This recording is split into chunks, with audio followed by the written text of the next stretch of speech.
Hello and welcome to Education and Training. The following podcast has been designed to support your understanding of the Defence Syllabus. This podcast is about the state.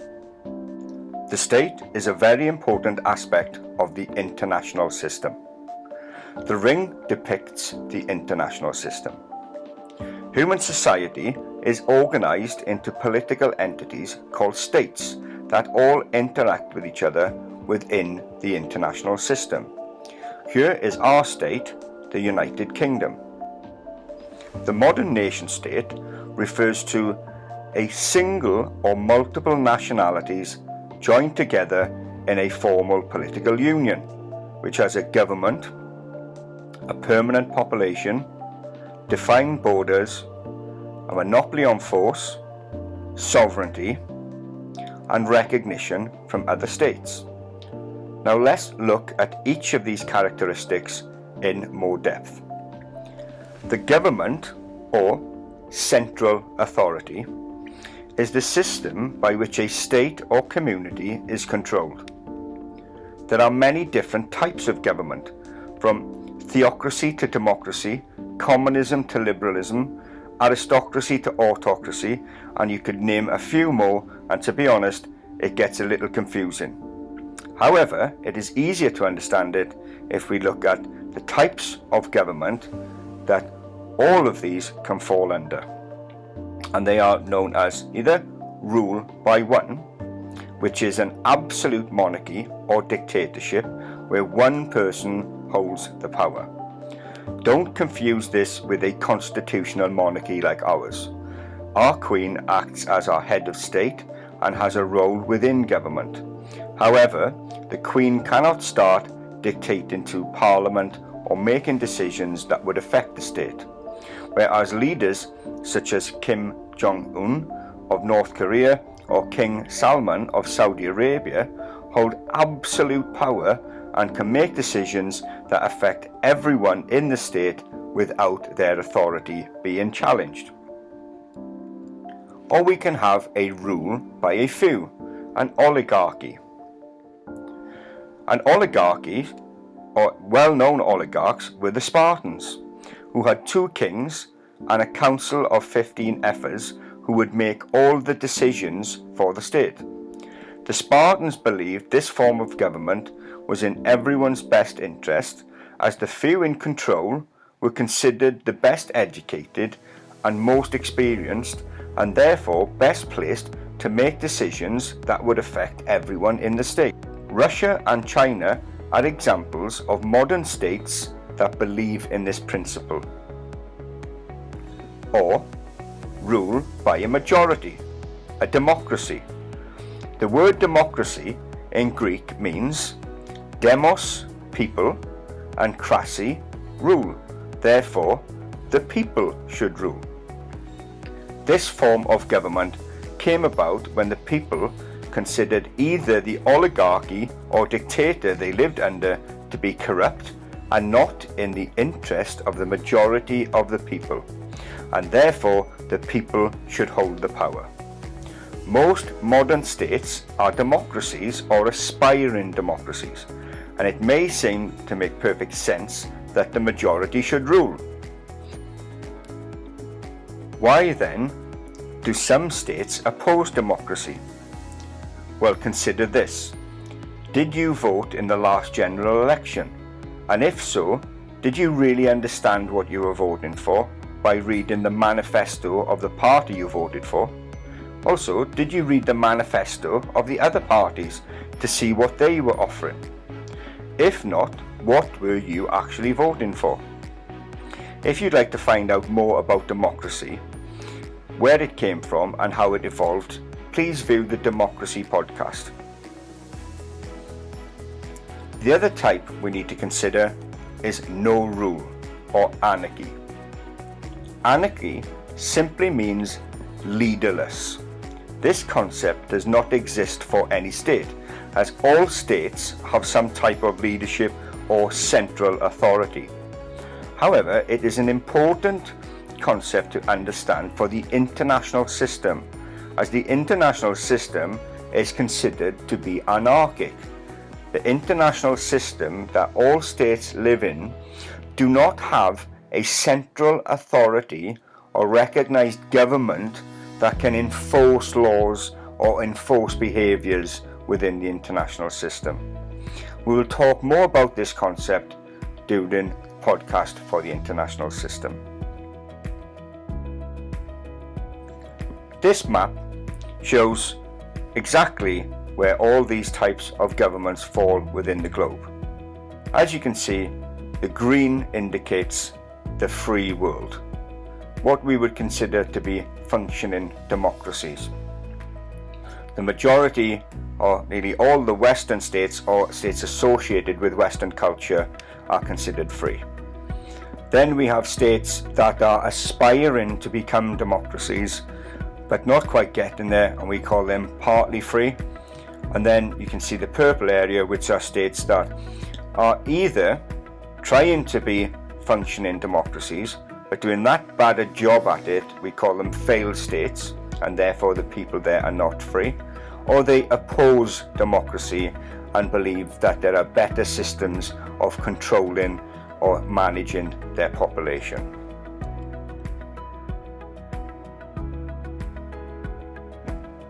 The population is the people that live within the state.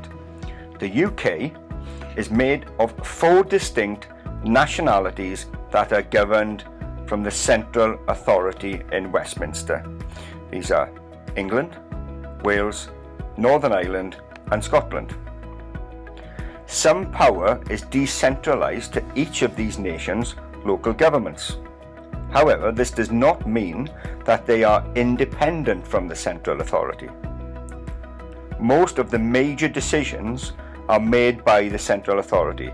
For example, the Scottish Parliament cannot start to dictate how much is spent by the UK on defence or whether we should use ground troops in Syria. These decisions have to be made by the central authority at Westminster. France differs from the UK, as the French only have one nationality within their state. This notion of nationalism often leads to conflict within the state, and sometimes people with a certain national identity will want independence from that central authority and will desire to create their own central authority. A population pyramid is a graphical illustration that shows the distribution of various age groups in a population, which can be used to find the number of economic dependents being supported in a particular population. There are 64 million people living within the UK. A certain number of these people need to be working and paying tax in order to support the economically dependent people for that state to function. The examples we have here are of rapid growth, slow growth, zero growth, and negative growth. Let's discuss the example of negative growth. A state such as Germany, which has negative growth, has a lot of people under the age of 15 and over the ages of 45, and a significant portion of that will be economically dependent. These people need to be supported by the middle block of people between 15 and 45. So by looking at Germany's population pyramid, we can see that immigration would be important for their state to function, as they will need more people from outside the state coming in to work, to pay tax in order to support the economically dependent people. We can use population pyramids to analyse where future conflict may be across the globe. For example, states with rapidly increasing populations, there is going to be a resource deficiency, which may lead to conflict within those states or between states. So understanding the population of a state is an important aspect. Now let's look at a state's border. The border may seem obvious, however, it is often a contentious issue between states. The border between India and China in some areas is disputed. The shaded area indicates where the states disagree. Lots of states have these disputes, and they mostly remain a non-aggressive dispute. The problem occurs when something of value is found within these disputed areas, and both states claim rightful ownership. That is why agreeing borders is an important aspect of the international system. Borders can either evolve over many years and can often change hands between states based on which state is the most powerful at any time, or they can be drawn by great powers as they were by the British and French following the First World War. If you look at the border between Libya and Egypt, you can see that the line is very straight. This indicates that these are recent borders and have been decided in a room somewhere between two powerful states and their ambassadors, as they have divided up these states and decided on how they can be controlled and how the central authority can best manage the population within there. However, most borders consist of jagged lines because they have evolved naturally over a period of time.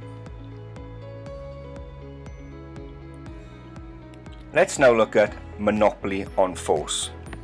The monopoly on force refers to the legitimate use of physical force against the population, which is a defining concept of the state.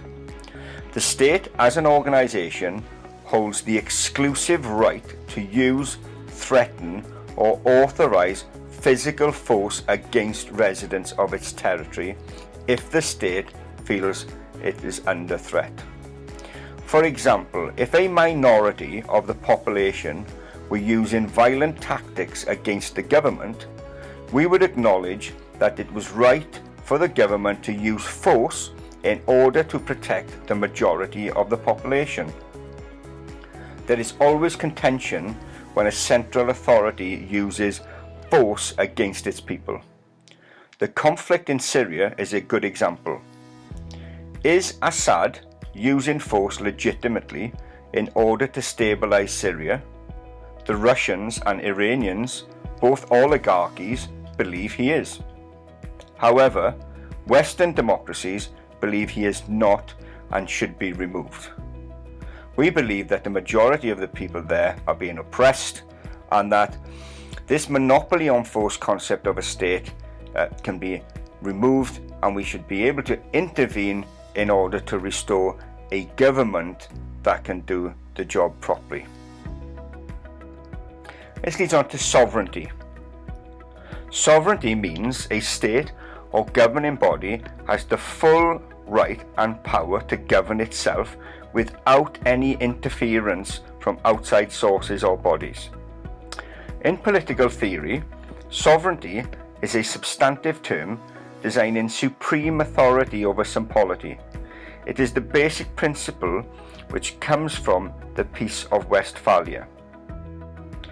Who do you think is sovereign in the United Kingdom or Saudi Arabia? Well, as I said earlier, in Saudi Arabia, the king has absolute power, and therefore he is sovereign. You may think that the Queen is sovereign within the United Kingdom, but remember I said that she does not hold real power. The power is held by the people, as we are a democracy. Although Parliament make decisions, they are elected to be there, and if those decisions are seen to be not very good, then the population are the people who have the power to remove them. So really, sovereignty lies with the people within the United Kingdom. There are 193 sovereign states within the world. The world's newest state is South Sudan, which separated from Sudan in 2011. Now, this means that this state has now a defined border. The newest border would be the line that separates it from South Sudan and Sudan. The people within this state can now make decisions that affect just them and not the people outside of their borders. Now let's turn to arguably the most important aspect of a state, and that is recognition by other states. Let's look at an example of a state seeking recognition. Kosovo is a state that is seeking to be recognized by the rest of the world as an independent political entity and not part of Serbia. The majority of Western states recognize Kosovo's independence and therefore see the government of Kosovo as the legitimate central authority for the population that are within those defined borders. However, states like Serbia and Russia do not believe that Kosovo are an independent state. They do not recognize them and therefore do not warrant their sovereignty or monopoly on force for the population within that state, as they still believe that Kosovo is part of Serbia. There are many examples of this across the world, and this is where a lot of conflict takes place. Another example worth considering is Kurdistan. Now, Kurdistan does not actually exist as a state. It does not have sovereignty, the borders have not been defined, and there is no central authority that controls the population within Kurdistan. However, the people of Kurdistan have a national identity that differs from the people of the states that they reside in.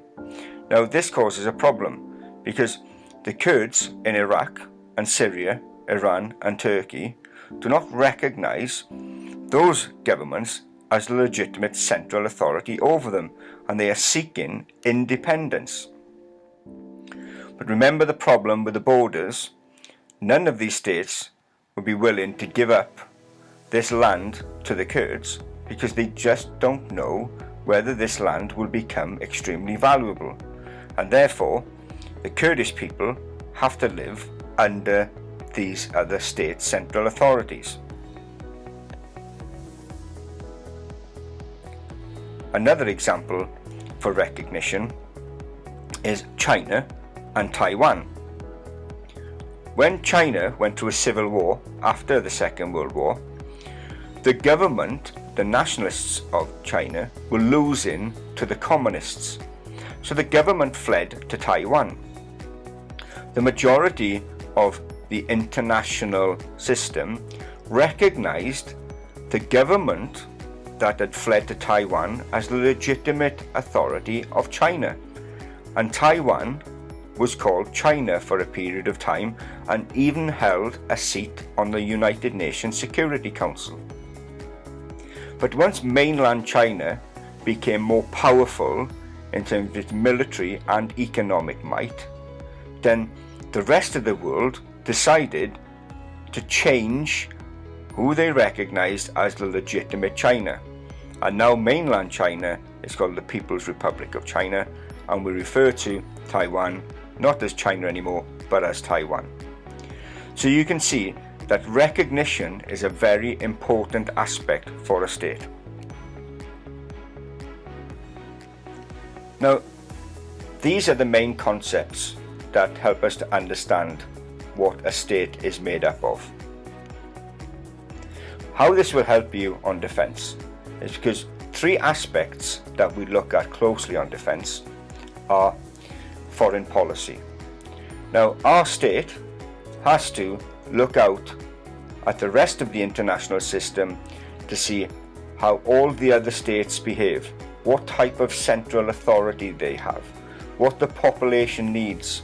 There may be disputes over borders. There may be a civil war or a dispute about who has the monopoly of force or sovereignty within that state, and we may disagree with neighbouring states on whether we recognise these areas. All these factors shape our foreign policy. We also have a security policy that allows us to look at where the threats are to our state, whether they're threats of physical violence or from another state's direct attack, whether these are cyber threats or whether they're threats to our economy. Our security policy can identify these and help us to shape our defence policy.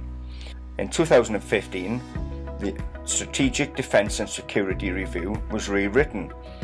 And that was based on everything we know about the rest of the world, on other states' foreign policies, security policies, assessing all the risks and threats to us, and then we shape our defence policy, which provides us with a means of protecting our state from all those threats. If you've enjoyed this workshop, then please visit Education and Training for more options. And thank you for visiting.